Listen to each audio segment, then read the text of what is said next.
O Senhor, e aqui, entre esse milagre que acontece aqui nos primeiros versículos do capítulo 6 e a explicação do milagre pelo Senhor, acontece outro sinal. Jesus caminha sobre as águas. Esse é um sinal que está no meio do primeiro sinal e a explicação do sinal. Nós vamos saltar esse sinal primeiro para ver amanhã e vamos continuar com a explicação do Senhor. Mas o que aconteceu, para explicar o contexto? O Senhor mandou os discípulos entrar numa barca e ele subiu para um monte orar aquela noite. A barca cruzou o mar, vamos dizer, mais ou menos 10 quilômetros, desde as margens orientais até as margens ocidentais, onde estava Cafarnaum e outras cidades. E eles cruzaram e chegaram lá durante a noite. Aí aconteceu aquela tormenta e o Senhor caminhou sobre as águas e chegou lá. Quando as pessoas pela manhã acordaram, essa multidão desse lado que ficou do outro lado do mar, acordaram, eles viram que o Senhor tinha sumido. Viram que a barca não estava, viram que os discípulos tinham sumido e falaram, e agora? Mas por quê? Porque o resultado do milagre foi o seguinte, essas pessoas vindo, e veja que a ênfase de João é muito sutil, mas é importante, diz, vindo o milagre. Não diz vindo o sinal, mas João diz aqui vindo o, porque eles apenas viram o milagre, quer dizer, o aspecto material do sinal, mas não conseguiram ver além disso. E o que eles viram? Olha, imaginam que um homem que multiplica a comida é o melhor dos reis que poderíamos ter, o melhor dos presidentes. Imagina um presidente que tem a capacidade de multiplicar a comida e fazer que todos sejamos fartos. É isso que nós precisamos. É isso que nós estamos buscando. Um profeta, um rei, um Cristo que nos alimente e nos dê comida. Estamos desesperados pela comida e Ele nos dá comida. Aí vamos lá. Precisamos dele. Esse é o homem. E queriam fazê-lo rei. E o Senhor falou, ele não queria esse tipo de reino, esse não é o reino dele, ele não é esse Cristo, ele não é esse rei. E então, subiu para o monte e se escondeu deles. Mas eles estavam obstinados em fazer Cristo seu rei. Então, quando eles viram que aquela fonte de comida e de alimento inesgotável sumiu, o que vamos fazer agora? Foram lá buscar ao Senhor. E o que fizeram? Vamos ver.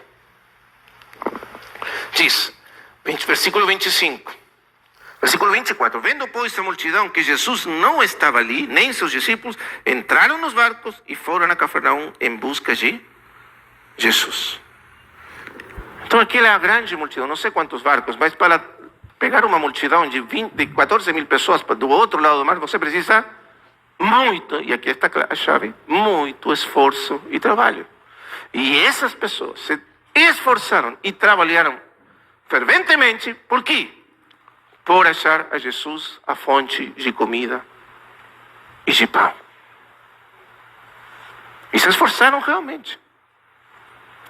Até nós poderíamos pensar para os dias de hoje.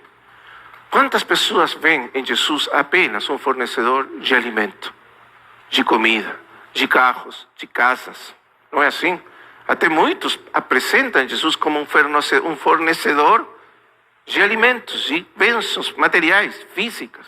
Vem cá, o Senhor vai te abençoar, vai te dar isto, vai te dar aquilo, E todas essas promessas de alimentos e comidas e coisas, bênçãos materiais, físicas. E você vê com quanto esforço as pessoas buscam esse Jesus. Você vê quantas multidões de pessoas estão buscando Jesus, estão aí fielmente, constantemente, se esforçando por tirar dele essas bênçãos.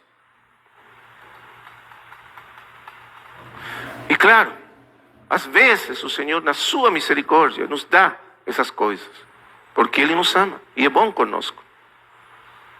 Mas Ele não é isso. Ele é muito mais do que isso. E chegaram lá buscando o Senhor.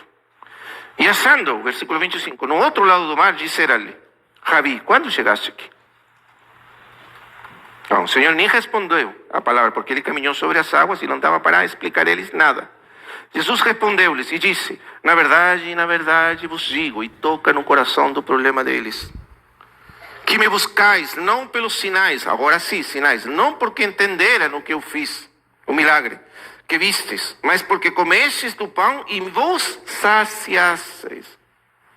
Trabalhai, esforçai-vos, não pela comida que perece, mas pela comida que permanece para a vida eterna, a qual o Filho do Homem vos dará, porque a esse o Pai Deus colocou seu selo. E aí está o ponto central. Sim, vocês precisam trabalhar e esforçar-se. Vocês até se esforçaram para chegar cá, mas se esforçaram de uma maneira errada, pelo propósito errado. Vocês apenas estão se esforçando pela comida física, pela alimentação física. Vocês estão centrados nas suas necessidades físicas, materiais. Mas o que vocês precisam entender é que a maior necessidade de vocês é espiritual, é vida, e vida eterna. E essa vida apenas eu posso dar para vocês. Vocês já perceberam? O que nós precisamos é vida. A vida que Ele nos dá. E aí começa então o Senhor a explicar.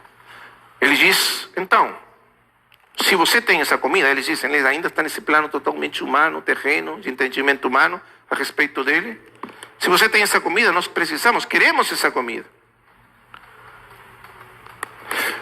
Mas como ele diz, vocês precisam trabalhar, eles perguntam, então em que nós temos que esforçar? Qual que é a obra que precisamos fazer? Que esforço, que trabalho precisamos fazer para fazer a obra de Deus e receber esse alimento? Eles ainda estão pensando em comida material, ainda. O Senhor disse, esta é a obra, esse é o esforço, esse é o trabalho. E aqui vem o paradoxo. Na verdade, vocês não precisam fazer nada. Na verdade, vocês não precisam esforçar-se em nada. O que vocês precisam é apenas crer naquele que Ele enviou. Mas aí crer é no sentido de entender, de compreender, de saber e colocar a fé nele. Receber Ele como o Filho enviado de Deus, como o Cristo, o Salvador, o Redentor, o Filho amado de Deus que traz a vida eterna. Era receber Ele, crer nele. E eles dizem, tá bom, você está pedindo que nós acreditemos em você. E que sinal você faz? Você está vendo a ideia dele? Outra vez voltam para essa ideia judaica. Então você precisa mostrar um sinal. O Senhor acabou de mostrar um sinal apavorante. Mas ainda eles, não, isso não é suficiente. Nós precisamos mais. Que sinal? Moisés fez grandes sinais. Nós que acreditamos em Moisés, porque Moisés foi... E isso realmente é quase uma ironia. O que ele está dizendo. Porque na verdade aquele povo que saiu do Egito e caminhou com Moisés e viu os sinais que Deus fez por Moisés, não acreditou e morreu no deserto. Nossos pais comeram maná no deserto. Sim, mas morreram. Porque não acreditaram. O problema é o coração, não a quantidade de sinais que exigimos. Então, o Senhor... Que obra fazes? Versículo 31. Nossos pais, colocam aí, comeram o maná no deserto, que como está escrito, deu-lhes a comer o pão do céu. Sabe o que eles estão fazendo? É muito ofensivo. O que eles respondem para o Senhor é muito ofensivo. Por quê? Porque é como se eles dissessem, sim, você nos deu o pão, multiplicou os pães, sim, maravilhoso, mas apenas fez uma vez. Agora, Moisés, ele nos deu pão durante 40 anos, todos os dias.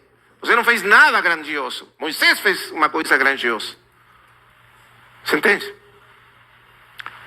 Porque 40 dias, foram 40 anos, todos os dias, à exceção do sábado, o maná estava aí, cobrindo o deserto, o chão do deserto, esperando por eles. E Deus nunca falhou naquele ponto. E isso é um milagre, Jesus. Isso sim que é um milagre, Jesus. Um sinal. E o Senhor respondeu, sim. Mas Moisés não deu para vocês o verdadeiro pão do céu. Porque o pão que Moisés deu é um pão físico, material. Esse pão eles comeram e morreram. Esse pão eles comeram, mas era um pão que apenas dava vida física, biológica, energia biológica, física para eles. Mas não é esse o pão que vocês precisam. Meu Pai dá para vocês o verdadeiro pão do céu, porque o verdadeiro pão é aquele que desce do céu e dá vida, vida abundante, vida eterna ao mundo.